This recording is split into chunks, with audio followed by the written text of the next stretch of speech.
எட்டி தொடும் வயது இது ஒரு வெட்டு கத்தி போலிருக்கும்.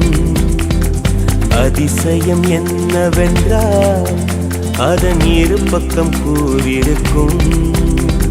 கனவுக்கு செயல் கொடுத்தால் அந்த சூரியனில் செடி முளைக்கும். புலன்களை அடக்கி வைத்தால் தினம் புது புது சுகம் கிடைக்கும்.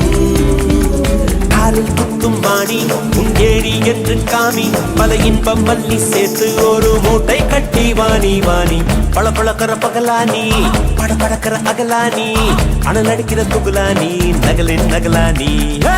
மழை அடிக்கிற முகிலானி, திணற அடிக்கிற திகிலானி, மணம் மணக்கிற அகிலானி, முள்ளா மலரானி.